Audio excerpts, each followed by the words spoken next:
Hey everyone, welcome back. Let's get started on this design by using a chalk pencil and a compass to make a full circle on the Santorini stone. And then I'm going to take the chalk pencil and line out the crescent shape of the moon, and then take a damp paper towel to get rid of the lines we don't need so we can get started. I'm going to take some white gesso and lay this down as a base coat on the crescent part of the moon. This kind of seals the Santorini that can be porous. That way it'll give it a good base coat for the colors that we lay out on the moon. Next, I'm going to take the chalk pencil and kind of reverse the shape of the crescent and make lines kind of like a rainbow across the moon.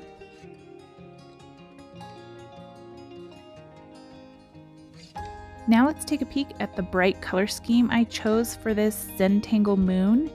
And let's go ahead and get started with this lime green to start. I'm going to put it on both edges of the moon, so kind of opening and closing our little rainbow.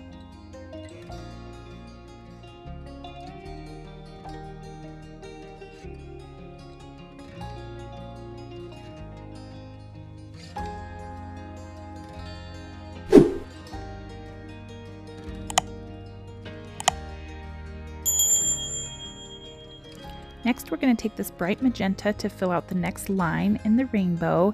And I'm kind of going to speed this up and jump around because I don't want to bore you by filling in colors. I know you all know how to paint.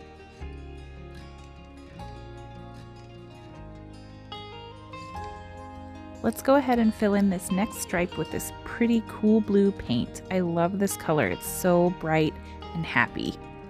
Now you probably will, even with the gesso, still have to come back and add some extra coats of paint depending on what brand of paint you use. This brand of paint is pretty affordable, so sometimes that means you have to do multiple coats.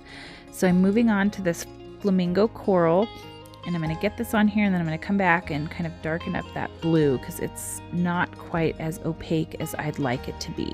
So just know you can come back and fill in until you get the color exactly how you want it to be. You can also use this as a place to clean up the lines. If your lines in between the stripes got a little shaky, you can use this time with the colors to kind of straighten that up.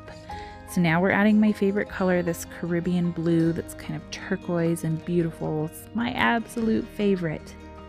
Now we're moving on to the Velvet Crush purple to complete our little rainbow moon.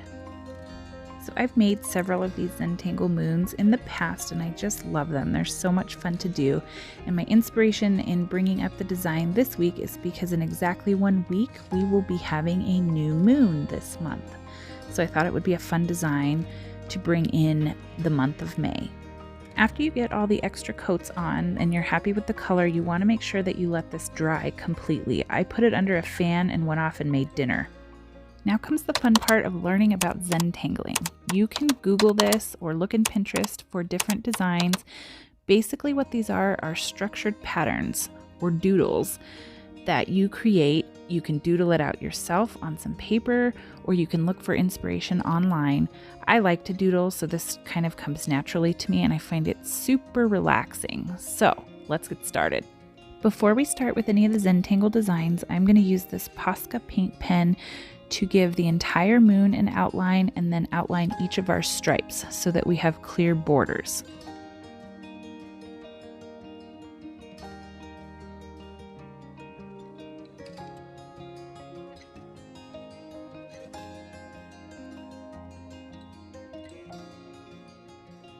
So for all of the Zentangle designs, I'm going to use this Sakura Pigma paint pen, which is really great for fine line detail, and I'm just going to go for it. So you are more than welcome to copy this design exactly, or if you want to challenge yourself to come up with your own Zentangles for each stripe, it's really fun.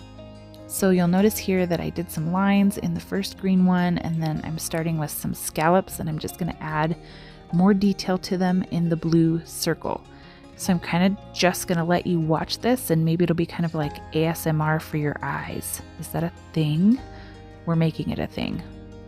What's funny about the Zentangling is it makes me think of how you were always told growing up that you should never mix patterns with your clothing, right? Like you shouldn't wear a floral skirt and a striped shirt. and this is exactly what this is, and you're gonna see how cool it looks when you mix all these patterns together. It's just the coolest thing, and it's super relaxing because the patterns are often repetitive, so you can just kind of work your way around and the designs just come to life. This past week was crazy at work, very busy, some kind of difficult issues, and then by the time we got to the weekend, it looked like a hurricane had hit our house. It was so messy and it was driving me crazy. So because my rock painting is kind of part treat and privilege and part therapy, I purposely spent some time cleaning and found all my mojo to clean so that I could get to this rock because it was so much fun and I just needed it this week. And you're going to see with these designs, often it can involve lines that change directions. So I have a couple of those with straight lines and both the curved lines where they just kind of change directions, and then working on the swirls. It could be these pointed lines, it can be flowers, it can be anything doodly that you can think of, and just let it relax you. Get lost in the pattern and just relax and enjoy it. This stone had a little bit of extra white space and I didn't really want to write on it, so I'm going to take those background colors and add some dots and hearts kind of in a straight line coming down from the top of the crescent moon and create sort of this little dangle. So I'm going to take some black dots, some very small dainty dots, to create sort of a chain of where these are dangling down and create some little draping chains as well, and then outline our little dangles and we're done. Thanks so much for stopping by to watch. Don't forget to hit that like button, leave a comment, and subscribe so you don't miss future uploads. See you next time.